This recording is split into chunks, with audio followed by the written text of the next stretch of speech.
بسم اللہ الرحمن الرحیم۔ احباب، چونکہ رمضان میں وطر کی نماز جماعت کے ساتھ ادا کی جاتی ہے، جس میں امام وطر کی دعا پڑھتا ہے جسے ہم قنوت وطر کہتے ہیں، اور مقتدی حضرات پیچھے آمین کہتے ہیں۔ حقیقت میں یہ سنن ابی داؤد کی روایت ہے جو 9 جملوں پر مشتمل ہے۔ اس کے اندر شروع کے جو 5 جملے ہیں وہ جملے دعائیہ ہیں، اور اسی طرح سے آخر کے جو 4 جملے ہیں ان جملوں کے اندر اللہ تبارک و تعالیٰ کی تسبیح، اس کی تحمید، تحلیل، اس کی حمد و ثناء، اس کی تنزیہ بیان کی گئی ہے۔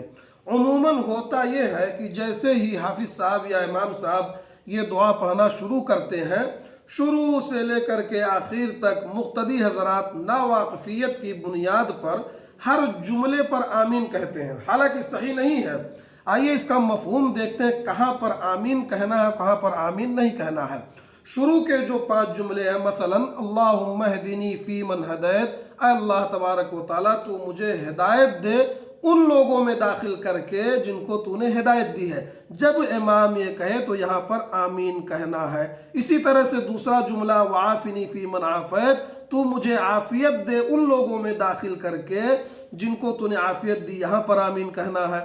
تیسرا جملہ وتولنی فی من تولیت، اللہ تعالیٰ تو میری کارسازی فرما ان لوگوں میں داخل کر کے جن کی تو نے کارسازی فرمائی ہے۔ اسی طرح سے چوتھا جملہ وبارک لی فیما اعطیت، اللہ تعالیٰ تو مجھے برکت دے ان چیزوں میں جن چیزوں کو تو نے مجھے عطا کیا، یہاں آمین کہنا ہے۔ پانچواں جملہ وقنی شر ما قضیت، اور مجھے اس چیز کی برائی سے بچا لے جس کا تو نے فیصلہ کیا، یہاں پر آمین کہنا ہے۔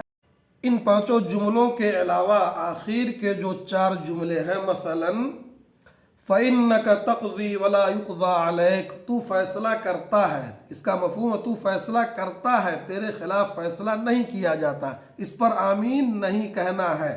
اسی طرح سے 7واں جملہ إِنَّهُ لَا يَذِلُّ مَن وَالَيْتَ، جسے تو دوست رکھے اسے کوئی ذلیل نہیں کر سکتا، اس پر بھی آمین نہیں کہنا ہے۔ اسی طرح سے 8واں جملہ وَلَا يَعِزُّ مَنْ عَادَيْتَ، اور جس سے تو دشمنی رکھے کوئی وہ عزت نہیں پا سکتا ہے، اس پر بھی آمین نہیں کہنا ہے۔ اور آخر اور 9واں جملہ جو ہے تبارک ربنا وتعالیت، اے ہمارے رب تو بابرکت ہے اور بلند و بالا ہے، اس پر بھی آمین نہیں کہنا ہے۔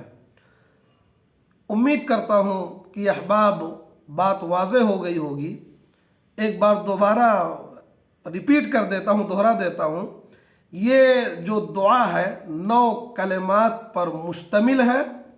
شروع کے جو 5 کلمات ہیں، 5 جملے ہیں، وہ جملے دعائیہ ہیں۔ ان میں جب بھی امام وہ دعا پڑھے پیچھے مقتدی حضرات کو آمین کہنا ہے، اور آخر کے جو 4 جملے ہیں ان جملوں کے اندر اللہ تبارک و تعالیٰ کی تسبیح، اس کی تحلیل، اس کی بڑائی، اس کی حمد و ثناء بیان کی گئی ہے، وہاں پر آمین کہنے کی ضرورت نہیں ہے، بلکہ اس کو خاموشی سے سنا جائے۔